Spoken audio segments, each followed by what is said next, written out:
अस्सलाम वालेकुम students, I am ज़ैन तबस्सुम और आप लोग देख रहे हैं ज़ियान अकेडमी चैनल।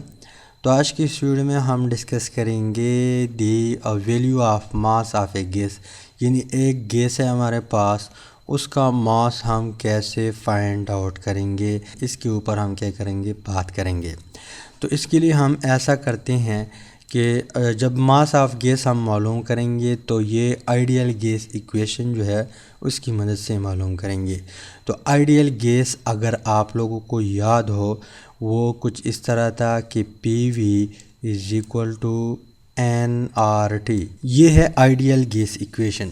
इसको रीअरेंज करके यहाँ पे और भी चीज़ें पुट करते हैं तो हमारे पास जो m है m ये निकल आ जाएगा।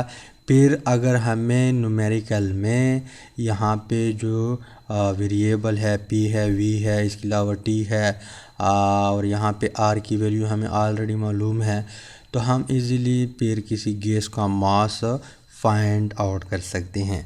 तो कैसे करेंगे, यहाँ पे सबसे पहले आप लोगों ने इस तरह काम करना है कि n जो है n हमें मालूम है कि ये नंबर ऑफ़ मोल है। अब नंबर ऑफ़ मोल अगर आप लोगों को याद हो स्टोइचियोमेट्री में, वहाँ पे हमने डिस्कस किया था कि number of mole is equal to mass of the gas divided by molecular mass of the gas. Mass of the gas given होता है, यानी किसी न्यूमेरिकल में अगर आप मोल मालूम करना चाहते हैं तो वहाँ पे गैस का मास दिया होता है या किसी सब्सटेंस का मास दिया होता है, उसको डिवाइड करेंगे मॉलिक्यूलर मास के ऊपर। अब ये फर्स्ट वन चैप्टर की बातें हैं, यहाँ पे हम नहीं चढ़ते, लेकिन यहाँ पे सिर्फ ये फार्मूला नोट करें। तो यहाँ पे हम इस तरह भी लिख सकते हैं कि n is equal to mass given जो है उसको हम स्मॉल m से रिप्रेजेंट करते हैं, इसके अलावा मॉलिक्यूलर मास जो है उसको हम लार्ज m से रिप्रेजेंट करते हैं। अब यहाँ पे ये n की वैल्यू है, यानी n इसके बराबर है, तो यहाँ पे जो PV is equal to nRT है, इसकी जगह यहाँ पे n की जगह हम ये पुट कर सकते हैं। तो यहाँ पे इस इक्वेशन में पुट कर दे तो PV is equal to n m बटे लार्ज m और RT। अब यहाँ पे जो m है ये डिनोमिनेटर में है, इस साइड पे इज इक्वल टू से इस साइड पे लाएंगे तो ये मल्टीप्लाई होगा इसके साथ। तो हम इस तरह लिख सकते हैं कि PV इसके अलावा यहाँ पे आप लोग के बुक में ज़रब दिया है, लेकिन अगर आप लोग ना भी लिखे तो फिर भी ठीक है। PVM is equal to MRT। अब यहाँ पे मल्टीप्लिकेशन है ये दोनों ये तीनों आपस में। अब अगर इसको आप इज इक्वल टू से इस साइड पे लाएंगे तो ये डिनोमिनेटर में आएगा। तो हमारे पास जो इक्वेशन है वो कुछ इस तरह बन जाएगा कि PVM डिवाइडेड बाई RT हम यहाँ पे लाते हैं और इज इक्वल टू M, या इस तरह भी लिख सकते हैं कि M is equal to PVM divided by RT। अब P क्या है, प्रेशर है, V वॉल्यूम है, इसके अलावा ये मॉलिक्यूलर मास है, ये जर्नल गैस कांस्टेंट है, इसके अलावा या आइडियल गैस कांस्टेंट ये टेम्परेचर है। अब ये जो है ये हमारे पास फाइनल इक्वेशन है। हम इस इक्वेशन से या इस फार्मूले से क्या कर सकते हैं, किसी भी गैस का जो मास है वो मालूम कर सकते हैं। लेकिन पॉइंट नोट करें, अगर प्रेशर भी दिया हो, वॉल्यूम भी दिया हो, इसके अलावा मॉलिक्यूलर मास हम मालूम कर सकते हैं, इसके अलावा R भी हमें मालूम है और टेम्परेचर भी दिया हो, तो तब हम गैस का मास मालूम कर सकते हैं। कैसे मालूम करेंगे, इसके लिए हम क्या करते हैं, एक न्यूमेरिकल करते हैं। तो यहाँ पे पहले न्यूमेरिकल आप लोग नोट करें। न्यूमेरिकल है कि calculate the mass of 1 dm³। यहाँ पे जो प्रेशर है, सॉरी वॉल्यूम, वो कितना है, 1 dm³ है, of NH3 gas at 30 degree centigrade. Temperature कितना है, 30 डिग्री सेंटीग्रेड। इसके अलावा प्रेशर कितना है, 1000 mmHg है। और यहाँ पे कंसीडर करें, आप लोग क्या करें, इसको कंसीडर करें, अमोनिया जो है ये रियल गैस है, लेकिन आप इसको आइडियल गैस कंसीडर करें। तो यहाँ पे सोल्यूशन में सबसे पहले हम क्या करेंगे, सोल्यूशन सॉल्यूशन में हम सबसे पहले ये काम करते हैं कि यहाँ पे पहले इसको निकालते हैं कि वॉल्यूम कितना है, प्रेशर कितना है, टेम्परेचर कितना है, ये चीज़ें निकालते हैं। तो वॉल्यूम हमारे पास कितना है, वी हमारे पास है 1 dm³। इसके बाद टेम्परेचर यहाँ पे दिया हुआ है 30 डिग्री सेल्सियस, पर इसको हम केल्विन में कन्वर्ट करेंगे। अब temperature is equal to 30 degree Celsius और यहाँ पे प्लस कर दे 273। तो यहाँ पे 3 और 0 इज़ इक्वल टू 3। इसके अलावा 7 और 3 10, सिपर लगाए, एक डाका, और यहाँ पे 2 है और एक हमने डाका किया था तो 3। तो यहाँ पे कितना टेम्परेचर आया, 303 केल्विन। टेम्परेचर कितना है, 303 केल्विन। ये हम पुट करेंगे इक्वेशन में। इसके बाद है प्रेशर हमें दिया हुआ है 1000 mmHg, पर इस mmHg को हम ATM में कन्वर्ट करेंगे। तो प्रीवियस वीडियो अगर आप लोगों को याद हो, मैंने आप लोगों को बताया था कि 1 ATM बराबर होता है 1 ATM 760 mm of Hg, right. ये ATM है यहाँ पे। अब 1000 mm ऑफ Hg जो है वो कितने ATM के बराबर होगा, तो इसका सिंपल कैलकुलेशन है। इस तरह करें कि यहाँ पे 1000 लगाए, इसको डिवाइड कर दे 760 पे, तो हमारे पास आंसर आएगा। जब आप लोग इसको कैलकुलेट करेंगे कैलकुलेटर की मदद से 1.316 ATM। कितना प्रेशर हमारे पास कितना आया, pressure is equal to 1.316 ATM में। ये ATM में है, ATM।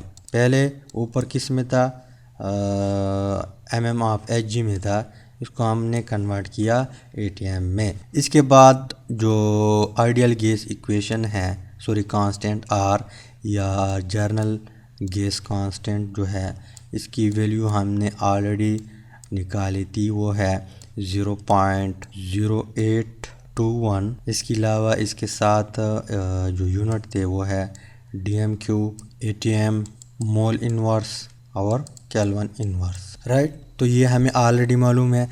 इसके अलावा अमोनिया गैस जो है NH3, इसका अगर हम मॉलिक्यूलर मास निकाले, क्या निकाले, मॉलिक्यूलर मास निकाले, तो नाइट्रोजन जो है इसका एटॉमिक मास कितना है, 14 है। इसके अलावा हाइड्रोजन का 1 है। कितने हाइड्रोजन है, 3 हाइड्रोजन है, तो +3। तो हमारे पास ये आता है 17 ग्राम। कितने ग्राम, 17 ग्राम। तो जो लार्ज M था, बड़ा M, उसकी वैल्यू कितनी आ गई, capital M is equal to, ये मॉलिक्यूलर मास है तो 17 ग्राम। अमोनिया का मॉलिक्यूलर मास कितना है, 17 ग्राम पर मोल है। क्या है, पर मोल। यानी एक मोल अगर हम अमोनिया उठाए तो उसमें 17 ग्राम होते हैं। अब इस मोल को अगर हम ऊपर लेके जाए तो इस तरह भी हम लिख सकते हैं कि 17 ग्राम मोल इन्वर्स। ऊपर यहाँ पे मोल जब आएगा तो मोल इन्वर्स, राइट। अब यहाँ पे ये जो वैल्यू है प्रेशर का, वॉल्यूम का, टेम्परेचर का, जो जर्नल गैस कांस्टेंट है उसका, इसके अलावा मॉलिक्यूलर मास का वैल्यू भी हमने निकाल ली। इसको हम पुट करेंगे इस इक्वेशन में। इस इक्वेशन को हमने ऑलरेडी डिराइव किया पहले, तो इसमें हम क्या करते हैं, वैल्यू पुट करते हैं। तो यहाँ पे मैं डिफरेंट कलर से शो करवाता हूँ ताकि आप लोगों को देखने में आसानी हो। यहाँ पे small m is equal to होता है PV। अब P कितना है यहाँ पे, यहाँ पे है P 1.316 ATM, 1.316 ATM। ये 7 यूनिट भी हम क्या करेंगे, लिखेंगे ATM। यहाँ पे फिर इक्वेशन की तरफ आए, यहाँ पे मल्टीप्लिकेशन है इन दोनों के बीच, तो मल्टीप्लाई बाई V कितना है, V हम क्या करते हैं, देखते हैं। V हमारे पास है 1 dm³। यहाँ पे आप लोग देख लीजिए कितना है, 1 dm³। फिर मल्टीप्लाई बाई कैपिटल M यहाँ पे, तो कैपिटल M कितना है, 17 ग्राम है पर मोल। तो यहाँ पे सारी चीज़ें हम लिखेंगे, तो 17 ग्राम, ये यूनिट भी हम लिखते हैं, मोल इन्वर्स, राइट। इसके बाद डिवाइड करेंगे यहाँ पे जो जर्नल गैस इक्वेशन है इसकी वैल्यू भी पुट करते हैं। इसके अलावा यहाँ पे जो केल्विन है टेम्परेचर, यहाँ पे इक्वेशन की तरफ आए, यहाँ पे डिनोमिनेटर में जर्नल गैस कांस्टेंट और टेम्परेचर है, तो दोनों की वैल्यू हम क्या करते हैं, पुट करते हैं। तो यहाँ पे आर की वैल्यू कितनी है, 0.821। अब साथ साथ आप लोगों ने यूनिट भी लिखना है, तो unit DM cube, ATM, mole inverse, इसके अलावा केल्विन इनवर्स, और यहाँ पे मल्टीप्लाई बाई टेम्परेचर कितना था, 303 केल्विन। टेम्परेचर कितना है इस न्यूमेरिकल में, यहाँ पे आप लोग देख ले, किधर है, यहाँ पे आप लोग देख ले, 303 हमारे पास टेम्परेचर है। अब इस तरह काम करना है कि जो यूनिट है इसको हम एक दूसरे के साथ कैंसिल आउट करते हैं। कैसे कैंसिल करेंगे, यहाँ पे आप लोग देख ले, ATM के साथ कैंसिल आउट, DM क्यूब निकाल लिया, इसके अलावा मोल इन्वर्स निकाल लिया। यहाँ पे केल्विन जो है ये इस केल्विन के साथ कैंसिल आउट हुआ। यहाँ पे सिर्फ हमारे पास ग्राम बचा है, क्या बचा है, ग्राम बचा है।